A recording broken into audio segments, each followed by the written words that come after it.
menghasilkan hal-hal teknis, membutuhkan hal-hal non teknis atau soft skill tadi, soft skillnya juga harus dinilai. Sehingga mahasiswa juga serius menyikapi itu. Kalau nggak dinilai kan nggak serius dia. Mahasiswa kan maunya kan ngerjain yang dinilai aja. Kalau nggak ada nilainya mana mau mereka ngerjain. Ada pengguna lulusannya kan, saya wawancara. Gimana Pak kemampuan lulusan sekolah ini? Oh baik-baik.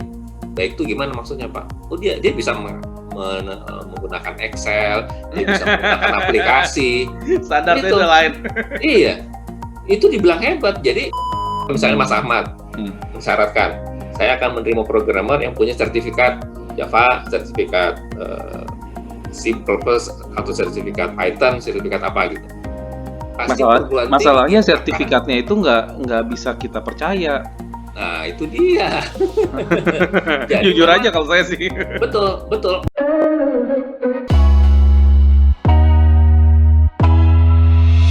Kalau tadi kita sudah bahas tentang potret pendidikan tinggi IT di Indonesia dengan segala macam situasinya, pasti kan sebagai orang yang sering bolak-balik ke sana punya banyak ide lah. Kita harus ngapain? Tadi udah sempat bicara mengenai ide infrastruktur, kemudian ide beasiswa dan lain sebagainya. Tapi ini saya pengen nyorot sebenarnya spesifik ya, karena kita juga ini saya bukannya bicara Java centric ya, tapi kan in the end ya memang yang banyak tersebar itu lulusan dari Jawa kan. Nah, kalau kita fokus aja deh ke universitas besar baik negeri maupun swasta, kira-kira menurut Mas Pri apa yang menjadi standar yang bisa kita terapkan di universitas-universitas itu untuk mengukur apakah ini universitas baik atau kurang baik? Kalau yang paling tangible ya akreditasi. Nilai akreditasi.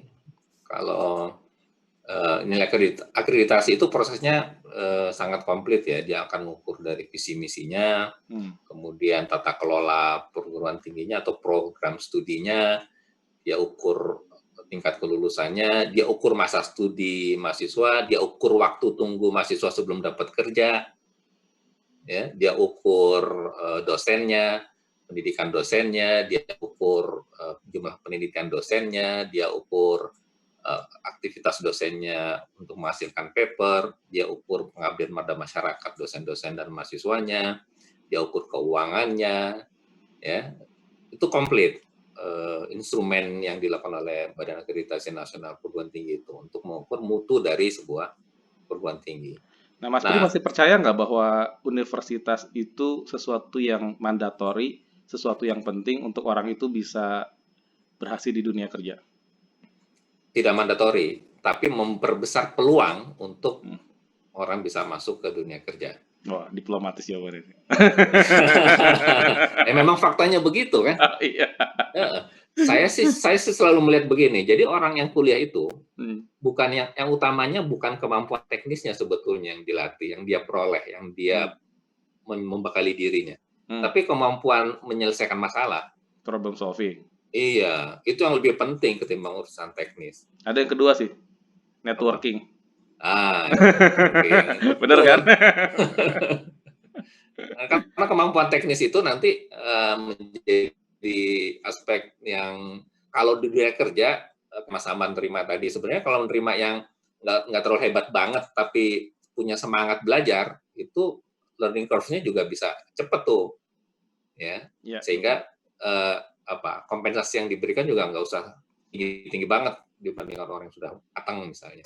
Nah, saya tertarik dengan kalimat tadi itu ya. Intinya sih bukan kompensasinya, tapi bahwa orang bisa cepat belajar.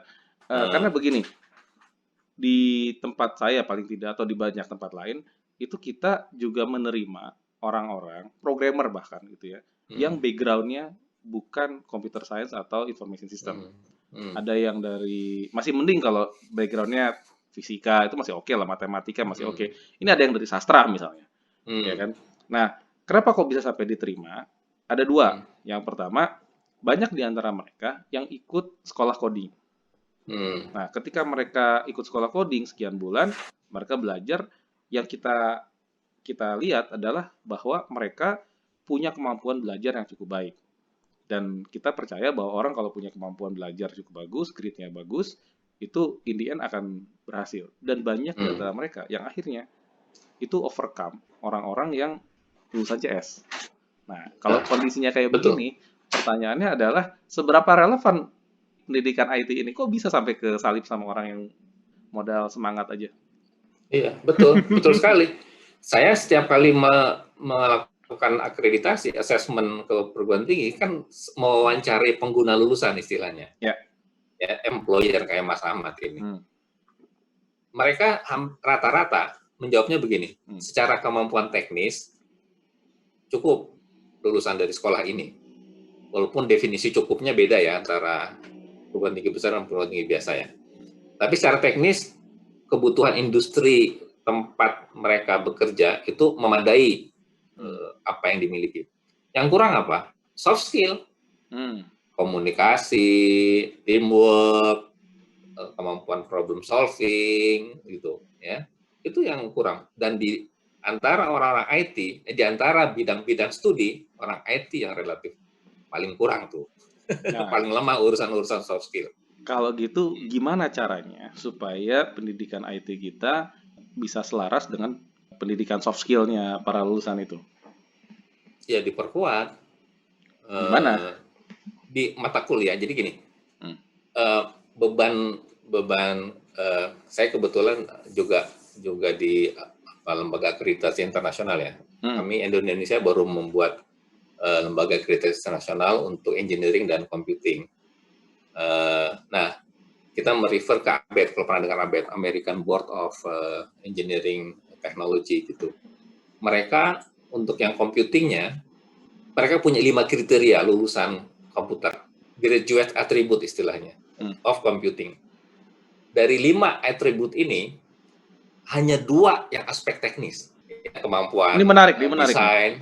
Iya, saya juga terkejut. Kemampuan desain, analisis untuk membangun sistem. Terus yang kedua, kemampuan kompleks problem segala macam. Nah, yang 3 itu masalah etika, masalah integrity, masalah profesionalisme, dan semacamnya gitu. Teamwork, leadership, communication. Bayangkan, dari 5, 3 itu aspek soft skill. Dan ini relatif kriteria yang baru dikeluarkan tahun 2018 ya, sekitar 2018 oleh ABET, itu American Board of Engineering Technology. Kenapa mereka mengeluarkan itu? Dugaan saya, karena titik penting bagi industri IT, itu poin-poin itu gitu. Karena aspek teknis itu bisa diajarkan. Iya. Jadi sebetulnya penilaian atas soft skill itu bahkan sebetulnya di luar itu amat sangat penting ya. Betul sekali. Dan kita relatif kurang, hampir rata-rata di semua perguruan tinggi di Indonesia ini nggak begitu perhatian kepada urusan soft skill. Tapi soft skill ini kan kadang-kadang udah bawaan dari sononya. Jadi apakah universitas mampu mendevelop soft skill? Mampu. Jadi gini, contoh misalnya gini, di mata kuliah software engineering atau rekayasa perangkat lunak misalnya, itu kan ada proses mulai dari planning, analysis requirements, ya, kemudian desain, coding, testing, sampai maintenance. Itu soft skill-nya banyak tuh. Kalau kita menugaskan kepada mahasiswa sebuah project, kita tidak hanya menilai hasil codingnya, hasil desainnya, hasil testingnya, dan maintenance-nya, tapi juga kita harus menilai bagaimana teamwork mereka. Bagaimana ketepatan waktu mereka menyelesaikan masing-masing milestone itu. Bagaimana mereka memproduksi hasil tulisannya, kolaborasi, diskusinya. Harusnya itu dinilai juga gitu. Jadi yang dinilai jangan cuma output teknisnya saja, tapi proses bagaimana itu tercapai. Betul. Nah, ketika mereka presentasi, juga misalkan satu tim itu 5 orang misalnya. 5-5-nya harus ngomong. Jangan cuma ketua timnya yang ngomong. Ya, gitu. Bagaimana cara mereka membagi tugas itu? Itu menurut saya sangat penting gitu. Nah, sayangnya di sebagian besar perguruan tinggi kita tidak memasukkan itu sebagai poin yang dinilai. Jadi ini masukan pentingnya adalah harusnya perguruan tinggi IT, meskipun judulnya adalah teknologi, tapi harus menerapkan atau menilai hal-hal yang sifatnya soft skill dalam proses kesehariannya gitu ya. Betul. Menghasilkan hal-hal teknis, membutuhkan hal-hal non teknis atau soft skill tadi, soft skillnya juga harus dinilai. Sehingga mahasiswa juga serius menyikapi itu. Kalau nggak dinilai kan nggak serius dia. Mahasiswa kan maunya kan ngerjain yang dinilai aja. Kalau nggak ada nilainya mana mau mereka ngerjain. Saya jadi ingat itu kalau pas lagi webinar itu orang-orang pada absen-absen itu. Saya pikir ngapain sih absen-absen? Oh ternyata mereka pengen dapat sertifikat. Saya juga bingung. Iya. Tapi ngomong-ngomong masalah sertifikat dan ngomong-ngomong masalah pendidikan IT yang sekarang ya, saya lihat di luar dari pendidikan formal itu kan ada juga pendidikan-pendidikan semacam Coursera atau Udemy, ya kan? Nah, saya sendiri di sehari-hari gitu, teman-teman bisnis segala macam itu banyak memanfaatkan hal itu. Nah, pertanyaannya adalah kalau materi-materi yang sifatnya konseptual itu bisa didapat dari online seperti itu, apakah jangan-jangan materi itu even better ketimbang yang mereka bisa dapat di Indonesia? Mungkin nggak? Bisa, mungkin, sangat mungkin. Aspek teknisnya sangat mungkin. Makanya kita kalau bicara aspek teknis, kita ketinggalan jauh memang. Kita nggak akan bisa mengejar lah kalau aspek teknis itu. Skill programming anak-anak IT kita tuh jauh. Saya pernah dapat ada sebuah seminar, saya dapat informasi begini. Indonesia itu setelah 10 tahun baru bisa masuk ikut programming kontes dan menempati posisi 10 besar atau sekitar belasan gitu. Setelah 10 tahun lebih. Sementara pada saat yang sama Australia setelah 2 tahun udah dapat, Singapura 3 tahun udah dapat, Taiwan sekian tahun udah dapat. Tapi Indonesia butuh waktu sekian tahun untuk bisa menempatkan seorang programmernya menjadi finalis di dalam programming kontes itu. Artinya apa? Secara teknis memang juga kurang kita. Nah, ini ditopang lagi dengan soft skill juga yang juga kurang komplit lah penderitaan kita jadinya. Ya penderita banget jadinya. Makanya kesulitan orang semacam Mas Ahmad dan industri, saya memang membayangkan kesulitan betul mendapatkan orang yang kita mau ya. Ada orang yang pintar secara teknis tapi soft skill-nya lemah, nggak bisa kerjasama, ya kan, teamwork-nya lemah, egoisnya tinggi, nggak bisa enjoy dengan teman-temannya, itu masalah juga. Walaupun dia hebat, nggak bisa kita rekrut. Ya. Ya, ada yang ininya soft skill-nya hebat tapi kemampuan teknisnya lemah. Nah, itu juga problem sih. Kalau menurut saya soalnya begini ya. It is true bahwa kita butuh orang yang soft skill-nya bagus ya. Tapi in the other hand, kalau kita bicara teknologi, kita bicara membuat sebuah produk, kita butuh orang yang memang really good at engineering sebenarnya. Jadi nggak bisa cuma orang yang jago ngomong doang ya nggak akan jadi barang juga. Nah, artinya apa? Dalam konteks industri yang seperti sekarang, di mana IT kalau saya boleh bilang tuh makin populer ya sekarang ya. Bahkan kalau secara mungkin take home, saya bisa bilang orang kerja di IT ini sekarang mungkin tier paling atas nih gajinya gitu termasuk ya. Dan yang paling susah didapat itu programmer, percaya atau enggak? Jadi programmer itu adalah posisi yang paling susah didapat. Programmer yang jago ya, itu posisi yang paling susah didapat dan secara take home juga paling gede gitu. Nah, masalahnya adalah kenapa para programmer ini susah didapat? Saya juga sebenarnya nggak ngerti-ngerti amat yang terjadi itu apa. Tapi yang paling mengerikan sih kalau menurut saya yang sekarang sering terjadi gitu ya. Orang itu memandang bahwa orang kerja di engineering sebagai programmer, kemudian seolah-olah nanti kalau dia naik tingkat jadi analis, seolah-olah dia naik tingkat jadi project manager. Menurut saya itu kan hal yang berbeda gitu loh. Orang bisa jadi engineer, bisa jadi programmer sampai dengan tua dan gajinya lebih gede daripada project manager bisa kejadian. Cuma kebanyakan paradigma di Indonesia menganggap bahwa posisi manajerial itu lebih tinggi daripada posisi engineering, padahal nggak juga. Nah, ini sebetulnya di pendidikan kita di universitas itu disosialisasikan atau jangan-jangan memang tersosialisasikan kayak yang pertama tadi itu gitu. Ya karena memang faktanya di industri kan begitu. Jadi kan udah ada standar gaji tuh. Programmer kayaknya paling rendah deh gajinya. Oh, tergantung. Kalau dilihat dari ini ya, scaling jabatan apa namanya? di perusahaannya atau di institusi ya. Ya, tergantung Programmer, industrinya, Mas. analis. Tergantung industrinya. Kalau industrinya itu teknologi heavy, itu termasuk yang paling gede. Nah, betul. Nah, sekarang berapa yang teknologi heavy di Indonesia Nah, dibandingkan yang, ya kan? itu masalahnya Gitu, kan. betul. Jadi kita nggak bisa bicara Ya. skup kecil, sementara di luar suasananya masih seperti 10 tahun, 20 tahun yang lalu gitu. Ya, Jadi memang mungkin perlu waktu 20 tahun mismatch ya kalau lagi. gitu ya. Ada mismatch ya. Artinya kalau kita bicara industri IT di Indonesia ini kan masih banyaknya sifatnya adalah pasar. Dan karena dia sifatnya adalah pasar, maka paradigma bahwa tadi orang programmer, analis, project manager itu sebagai tingkatan itu jadi valid kan. Nah, Betul, betul, tapi kalau kita betul. sekarang masuk ke area di mana IT itu betul-betul jadi industri teknologi, situasi itu sebenarnya sudah tidak seperti itu. Cuma masalahnya paradigma orang-orang yang ada di dalam pendidikan IT itu masih kayak gitu juga. Bisa diperbaiki Iya. nggak ya, Mas ya? Yang memperbaiki industri nanti. Oh, I Secara see. otomatis kebutuhan dia akan terinformasikan kepada lulusan dan kepada perguruan tinggi baru bisa memperbaiki diri. Sama seperti kasus ini, sertifikasi kompetensi, ya kan? Jadi pemerintah kurang mendorong supaya lulusan kita tuh punya namanya SKPI, surat keterangan pendamping ijazah. Jadi selain ijazah dia dapat misalnya skill di Oracle, skill di Java, skill di apa, sertifikatnya. Tapi begitu dia beli sertifikat dengan mahal itu, begitu dia mau masuk industri, perusahaan nggak ngeliat sertifikatnya. Coba kamu bikin programnya, coba kamu bikin ini, coding pakai Java, bisa nggak? Lalu buat apa gue punya sertifikat ini? Udah mahal-mahal gitu. Nah, kalau industri sudah memaksa dalam tanda petik mensyaratkan sertifikat itu sebagai sebuah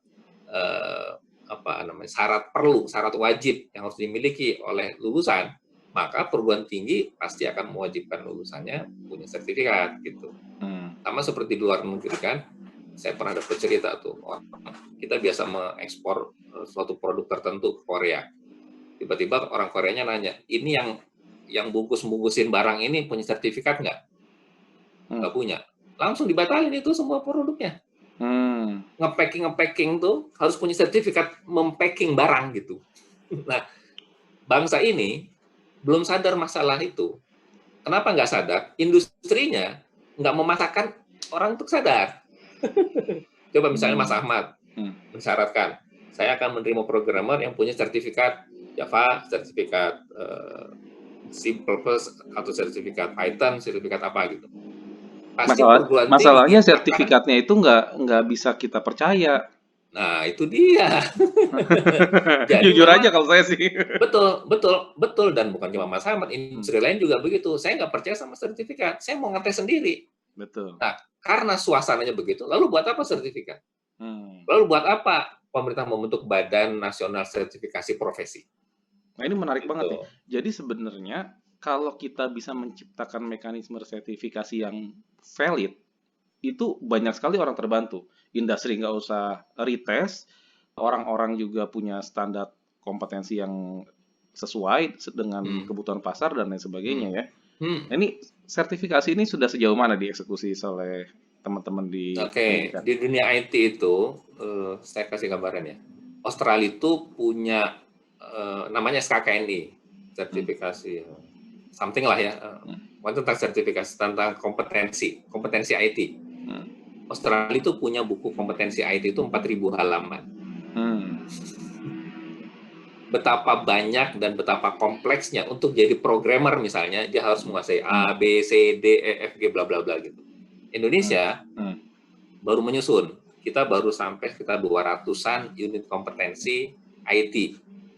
Itu pun implementasinya susah. 200 itu implementasinya susah karena industri seperti Mas Ahmad ini nggak percaya dengan sertifikasi yang dikeluarkan oleh lembaga ataupun oleh pemerintah, karena faktanya anaknya juga nggak sehebat-hebat amat seperti yang tertulis dalam sertifikasinya. Yang kedua, efeknya adalah jadi lembaga sertifikasi juga nggak bisa hidup juga. Karena dia nggak bisa hidup, mahasiswa juga ngapain gue ngambil sertifikasi, orang punya juga nggak diakui oleh industri. Sementara di luar negeri, semua itu, mekanisme itu terbangun. Jadi orang yang punya sertifikat programmer Python, ya memang dia bisa Python gitu. Ini kan krisis kepercayaan kan udah lama di negara kita, baru tahu ya? Iya. Tapi ya benar ya, jadi ini masukan sebenarnya bukan ke mahasiswa aja, tapi justru ke industri sebetulnya ya. Gimana caranya supaya orang-orang di industri itu bisa bermufakat mengenai bagaimana kita menyeleksi supaya jadi lebih efisien, kira-kira kan kayak gitu ya. Yang udah mature tuh industri hotel. Itu mature. Mereka untuk jadi bartender, untuk jadi koki itu harus punya sertifikat. Dan itu digunakan oleh hotel. Nah, cuma di dunia IT nih yang saya juga nggak ngerti nih, mulainya dari mana gitu. Kalau kenyataannya soalnya gini Mas, kenapa sertifikat itu menjadi agak sulit untuk kita pegang adalah pertama, kita membedakan antara yang namanya pengetahuan yang sifatnya konseptual, fundamental gitu ya. Misalnya katakanlah data structure and algorithm, ya itu kan fundamental ya. Programming konsep, itu fundamental.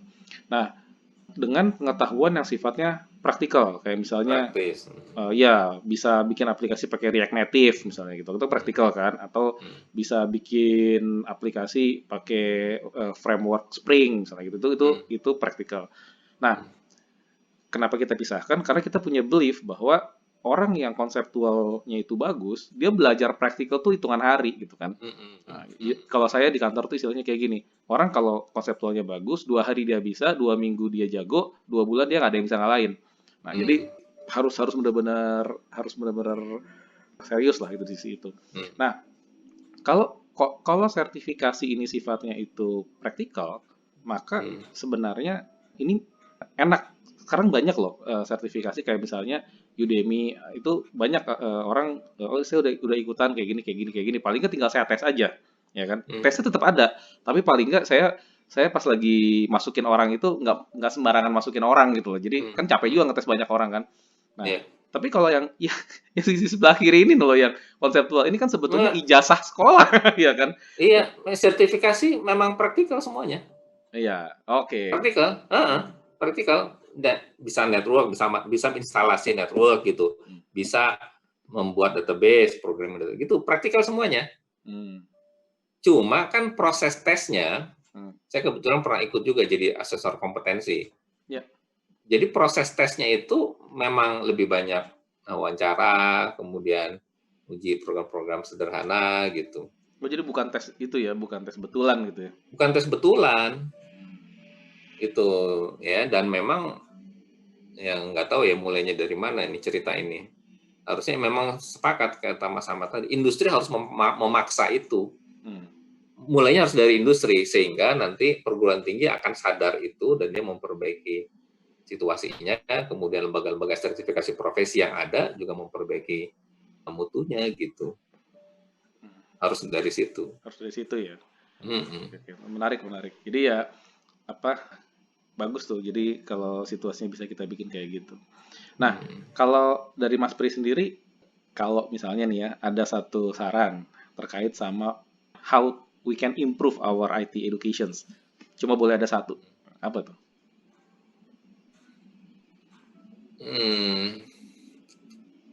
Close to industry. Close to industry. Gimana tuh? Ya, industri harus sering masuk kampus. Oh, industri sering masuk kampus. Supaya kampus tahu apa kebutuhan industri. Gitu. Dan industri tahu bagaimana situasi di kampus. Sehingga dia bisa mengimprove mutu mahasiswanya. Cuma memang faktanya jarang industri masuk kampus. Kenapa? Udah sibuk sama urusan bisnis. Urusannya sendiri. Terus merasa kampus itu bukan urusan gue, itu urusan mereka gitu. Iya. Tapi saya sering tuh di invite ke kampus. Iya, tapi gitu aja kan, nggak pernah diajak misalnya membedah kurikulum yuk bareng-bareng yuk. Kalau secara intensif.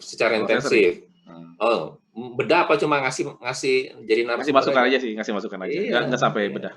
Harusnya bedah. Dan itu juga kebetulan di kampus tempat Mas Ahmad diundang memang relatif agak intensif lah. Tapi kampus lain kan nggak seperti itu kejadian. Ya. Nah, mereka juga sepakat juga.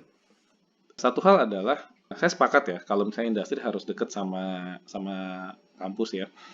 Saya pernah ada cerita tentang ini sebenarnya. Waktu itu saya pernah sempet, jujur ya, saya pernah nge-blacklist Fasilkom. Hmm. Itu kejadiannya udah cukup lama lah, udah hitungan puluh Eh, tahun gitu kan. Karena sederhana aja, karena waktu itu entah saya yang salah atau teman-teman saya yang salah bikin tes, tapi dari belasan anak Fasilkom yang masuk, itu kagak ada yang lulus tesnya kita. hmm. Nah, kita kan kesel kan, ini Hmm. sekolah ini pada belajar bener nggak sih? Dan tesnya tes programming, Hmm. ya kan? Kalau artinya kalau misalnya buat kita, kalau misalnya lu nggak bisa coding, lu nggak usah datang ke sini deh gitu kan. Eh, Nah, somehow sampai akhirnya suatu saat kita ketemu sama dosen yang notabene adalah teman saya juga. hmm. Kita komplain, ini kok Hmm. lulusannya gitu gini gitu gini gitu. Dia bilang ya udah deh, Hmm. gue baru balik nih 6 bulan gitu kan, coba benerin deh gitu ya. Ya udah, pulang dari sana, saya sih ngeliat signifikan ya perbaikan. Secara umum kemampuan coachnya itu menjadi sangat baik gitu kan. Bahkan saya lihat Hmm. setiap kali lomba itu selalu sapu bersih tuh, juara 1, 2, 3 Hmm. diambil Hmm. semua kan. Hmm. Hmm. Itu menurut saya sih satu hal yang amat sangat positif ya, bahwa Hmm. bahwa keseriusan pengajar dalam hal ini melakukan apa yang dibutuhkan pasar itu Hmm. dampaknya amat sangat signifikan. Dan itu terasa pas lagi kemarin lagi banyak-banyaknya bisnis startup itu kan, oh, saya sampai harus naikin standar gaji itu gara-gara dan pokoknya boleh cek deh apa namanya itu yang paling gede gaji itu udah nggak ada yang ngalahin deh. Nge-hire programmer tuh double dibanding dibanding tempat lain, dibanding apa dibanding Eh, posisi lain. eh, Kalah semua udah iya. gitu kan. Iya, nah itu kalau industri bisa dekat seperti itu bagus sekali. Jadi terpacu juga perguruan tinggi untuk menyesuaikan kurikulumnya, muatan kurikulumnya dengan kebutuhan industri. Itu tapi kita bicara di Jakarta ya kayak gitu ya. Hmm. Kalau bicara di luar Jakarta PR-nya kita masih jauh dari ceritanya itu ya. lain lagi ya. Iya, iya, iya, Jadi iya. sekedar informasi aja Hmm. saya baru minggu lalu melakukan asesmen untuk sebuah perguruan tinggi di Kalimantan. Jauh dari kota. Terus eh, ada pengguna lulusannya kan, saya wawancara. Gimana Pak kemampuan lulusan sekolah ini? Oh baik baik. Baik itu gimana maksudnya Pak? Oh dia bisa menggunakan Excel, dia bisa menggunakan aplikasi. Standarnya Itu udah lain. iya, itu dibilang hebat. Jadi mereka institusi pemerintah kebetulan mereka dapat aplikasi dari pusat, perlu orang komputer untuk mengoperasikan aplikasi itu. Dan lulusan dari perguruan tinggi ini bisa mengoperasikan. Dan itu dibilang bagus. Nah, begitulah. Jadi situasi bangsa ini memang luar biasa. Mas Tri, Ya, saya boleh ngasih saran nggak satu? boleh. Apa? Mumpung lagi ngobrol nih sama pakarnya. Siapa tahu didengar sama yang lain-lain juga. Jadi gini, ini sebelum corona ya, sebelum corona. Hmm. Saya cukup cukup agak terganggu lah gitu ya, karena setiap kali saya mau belajar sesuatu yang baru, saya terpaksa harus pergi ke luar negeri Hmm. nyari orang yang kompeten. Karena di Hmm. Indonesia nggak ada, Hmm. ujung-ujungnya mesti keluar dan belajar di luar. Waktu saya belajar di luar, nggak usah jauh-jauh lah, kita ngambil tangga sebelah deh, Singapura gitu kan. Di situ kan ada Hmm. NUS, ada NTU gitu ya. Hmm. Saya NUS. Itu mereka punya satu lembaga di mana di lembaga ini mereka mengadakan professional training yang Hmm. harganya amat sangat mahal karena memang Hmm. trainernya juga sangat berkualitas.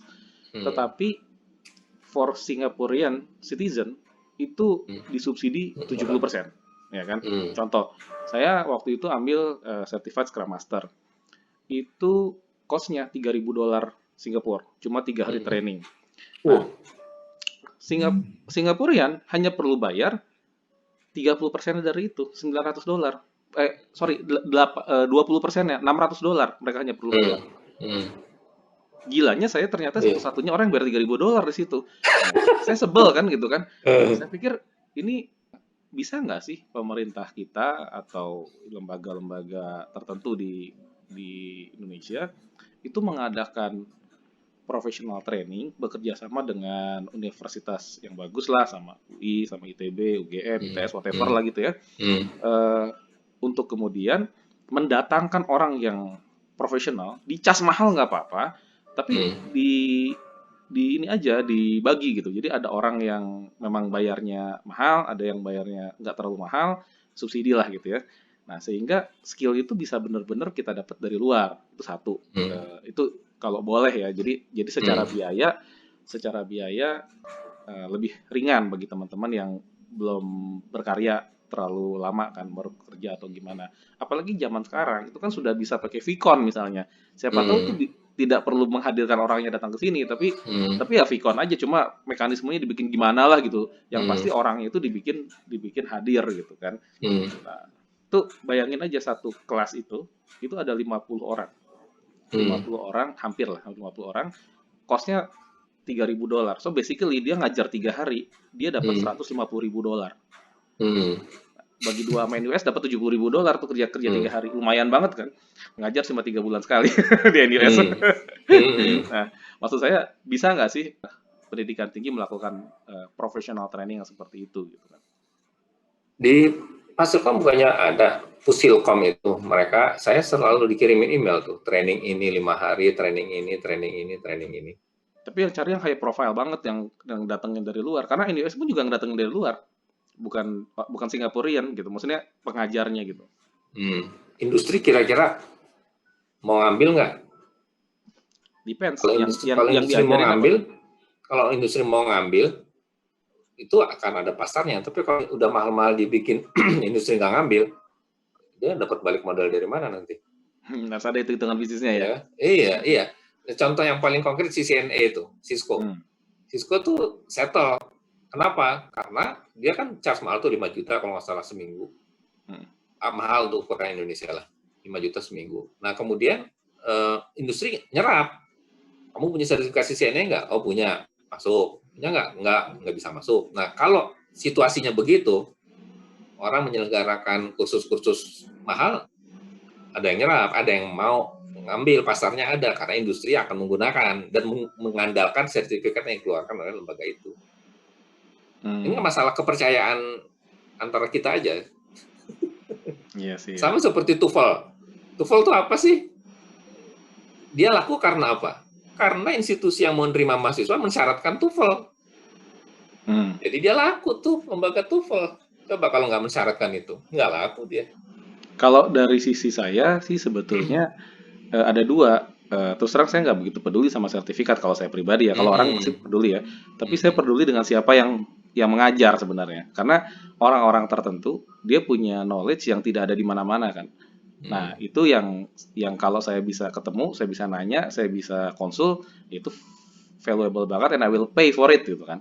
Nah itu yang menurut saya sih kalau bisa dilakukan keren juga tuh kan. Sekalian ini ngangkat citranya Universitas Indonesia. Wah bisa mendatangkan siapa gitu kan. Ayo kita buat mendatangkan Elon Musk. Dianya yang nggak mau. Lu mau bayar gua berapa dia bilang gitu kan.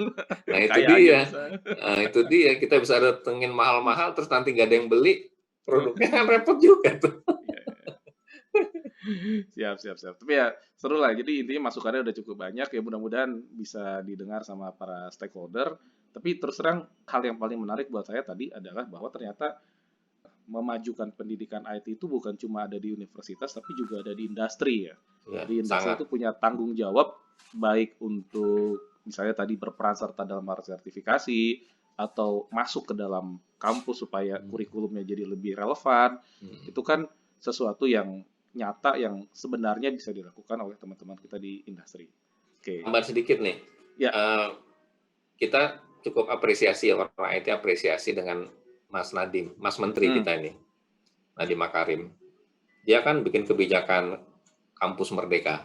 Nah, Kampus Merdeka itu ini memang luar biasa nih. Belum pernah ada menteri yang gebrakannya sedahsyat beliau. Jadi Kampus Merdeka itu begini konsepnya. Mahasiswa harus diberi hak oleh perguruan tinggi untuk mengambil 3 semester di luar program studinya.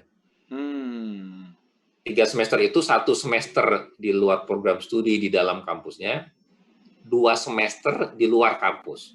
2 semester itu kan lama, 1 tahun. Lama kalau sekali, dulu 1 tahun itu. Dulu kita KP cuma 2 bulan, 3 bulan. Iya, betul. Ini 2 tahun. Nah, ada 8 bentuk aktivitas yang bisa diambil oleh mahasiswa. Tadi magang, kemudian bangun desa, bikin proyek, ngajar di sekolahan, ada 8 lah pokoknya. Nah itu menurut saya ini terobosan yang luar biasa. Dan mulai semester ini ke depan nanti, kampus-kampus udah mulai melaksanakannya. UI kalau nggak salah udah mau jalanin. Nah, industri siap-siap. Jadi kalau industri juga nggak menyambut ini, ya kelepek lagi tuh nanti perguruan tinggi. Nggak jalan ya. Gitu. Iya. Nah, memang pemerintah juga harus mendorong industri supaya terbuka gitu, menyambut situasi ini gitu. Karena bayangkan berapa juta mahasiswa yang akan nyari tempat untuk 2 tahun dia belajar di luar kampus. Jadi intinya orang itu dibuat dia punya multidisiplin jadinya ya. Di satu sisi dia belajar, tapi di sisi lain dia ngerti praktek, bahkan bisa jadi praktek di luar dari bidang ilmunya dia gitu ya. Iya, dan itu di SKS kan, dinilai, ada nilainya nanti. Wah, keren. Iya. Oke deh. Ya mudah-mudahan programnya berhasil, mudah-mudahan semua orang mendukung, nggak cuma dari akademik, tapi dari industri juga, dari masyarakat juga pada umumnya. Siap. Thank you very much, Mas Ri. Sama-sama kita ngobrol lagi. Siap, sukses thank you, terus Mas ya. Ya, bye. Thank you.